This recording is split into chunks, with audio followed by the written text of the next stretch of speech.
eh, melanjutkan pembahasan buku Keabsahan Nasab Ba'alawi, halaman 262.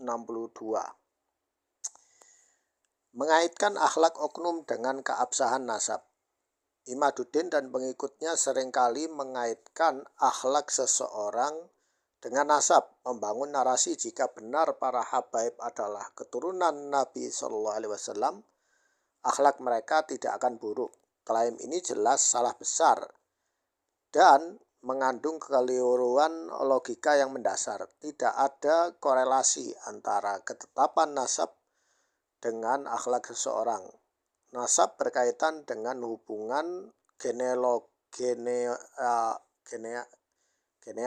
dan keturunan, sementara moralitas atau akhlak adalah hasil dari pendidikan lingkungan dan pilihan pribadi seseorang, kecuali jika ada seorang sayyid yang kufur dan murtad. Barulah kekufuran itu memutuskan nasabnya. Enggak, sebenarnya ini soal kafir atau murtad itu justru tidak memutuskan nasabnya. Secara genealogi ya, secara nasab tetap dia keturunan Hashim. Mau dia itu kafir atau muslim tetap nasabnya tetap. Ya, cuma statusnya aja dia yang beda. Yang satu sayyid masuk surga, yang satu sayyid masuk neraka jahanam. Baik, Al-Imam Ibnu Hajar Al-Haytami salah satu ulama yang mengisbat nasab Sada Ba'alawi. Wallahu a'lam ya. Taib. Sebagaimana telah kami jelaskan dalam Al-Fatawa Al-Hadithiyah menyebutkan, Faman ulimat nisbatuhu ila alil bait nabawi wa sirril alawi la yukhrijuhu an dhalika azim jinayatihi wala adam diyanatihi wa siyanatihi. Barang siapa yang diketahui penisbatannya kepada Ahlul Bait Nabi SAW, bukan ahli ya, ali ya, alal bait, bukan ahli. Ini salah nulis ya. Baik, kemudian besarnya dosa yang dilakukan dan minimnya ketaatan kepada agama tidak memutuskan dia dari ketersambungan nasab tersebut. Baik, Sada Ba'alawi memang tidak maksum. Ini benar, ya memang tidak maksum Ba'alawi itu. Tapi para penceramah itu membuat ceramah yang membuat orang itu menganggap bahwa Ba'alawi maksum ya. Mereka juga manusia, ada yang kelakuannya baik, ada pula yang buruk. Seperti kaum muslim lainnya, hanya saja mereka diberikan rezeki oleh Allah berupa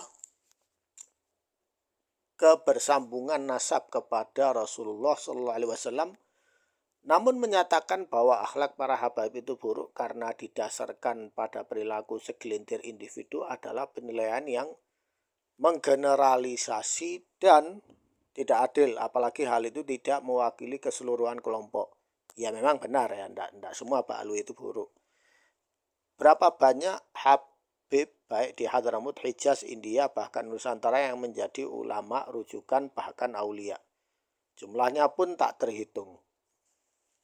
Nah ini jumlahnya pun tak terhitung ya nggak tahu ya. Wallahu alam berniat. Jika melihat prinsip-prinsip yang diajarkan dalam thariqah Sada Ba'alawi, ya ini sudah masuk tentang tasawuf ya. Justru para habaib yang nakal, ahli maksiat, sombong atau berakhlak buruk adalah mereka yang menyimpang dari ajaran resmi Sada Ba'alawi. Dalam setiap buku nasab resmi yang diberikan Rabita Alawiyah kepada anggotanya, di situ tertera etika yang wajib dipegang teguh setiap Sayyid Ba'alawi. Berikut tampilannya. Oh ya, ini enggak tahu ya, ini semacam buku. Nah, ini tulisannya lumayan ini. Ya ini kayak semacam buku buku nasab ya. Saudaraku keturunan Alawiyin, wahai Alawi, sesungguhnya nasab Anda yang aulia dan memberikan kehormatan pada Anda oleh adanya pertalian hubungan. Ya, kemudian melalui Fatimah Zahra dan Ali Al-Murtadha. Ali Al-Murtadha. Al-Murtadha itu ya nanti akan saya bahas ya. Hendaknya dapat menjadi pendorong bagi Anda untuk senantiasa berteladan kepada mereka, berjalan lurus mengikuti jalan hidup mereka, berakhlak seperti akhlak mereka, berpegang teguh kepada prinsip-prinsip ajaran mereka, dan mengikuti jejak para imam keturunan mereka, sehingga Anda insya Allah dapat menjadi generasi yang lebih baik dan generasi pendahulu. Tapi faktanya malah terbalik ya. Selanjutnya ketahuilah bahwa nasab yang mulia ini menuntut Anda untuk senantiasa membuang jauh-jauh perasaan angkuh dan bangga diri, menjadikan takwa sebagai bekal hidup, menjadikan Al-Quran sebagai pedoman dan tuntunan dalam kehidupan Anda, menjadikan para sholihin pendahulu sebagai panutan, maksudnya para salaf ya, salafus soleh. Baik. Berbagai literatur para habib juga menuliskan begitu banyak nasihat agar seorang syahid tidak boleh mengandalkan apalagi membanggakan nasab mereka. Ini cukup panjang deskripsinya ya. Di sini ada perkataan Imam Abdullah bin Alwi Al-Haddad mengutip dan menjelaskan bahwa seorang syahid dan Habib Syarif hanya membanggakan kakeknya tetapi tidak bisa meniru pencapaian mereka. Di sini ada penjelasan.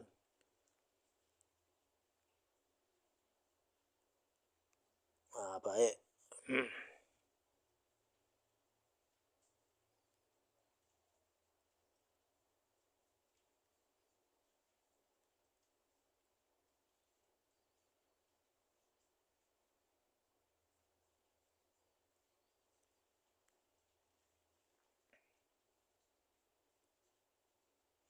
Berarti dari deskripsi ini menjelaskan bahwa Ba'alwi itu tidak ada keistimewaan tertentu, ya kan? Di sini hanya saja ini nasab aja ada koneksinya sama Fatimah Az-Zahra, Fatimah bintu Muhammad alaihissalam atau radhiyallahu anha ya. Namun di sini penjelasan banyak nasihat-nasihat yang diberikan kepada para Ba'alwi. Nah, yang jadi masalah sekarang, apakah mereka ini dari Ahlul Bait atau bukan? Nah, di situ pertanyaannya. Kenapa? Karena di sini dijelaskan bahwa tidak ada jaminan bahwa nasab itu bermanfaat ya. Namun prakteknya justru orang-orang yang di oknum-oknum yang disebut ini oleh oknum-oknum, mereka tidak menggunakan standar nasihat dari buku ini ya, juga tidak mengambil nasihat-nasihat dari ini semua ya.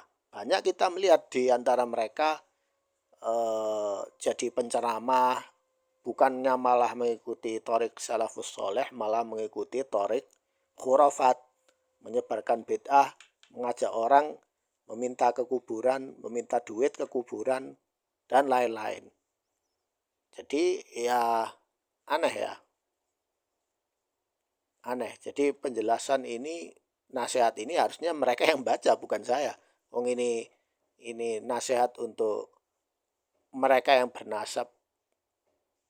Ya sekian, semoga jelas. Jadi nasab tetap nasab, mau itu. Berarti dari penjelasan ini tidak ada keistimewaan untuk nasab Ba'alwi.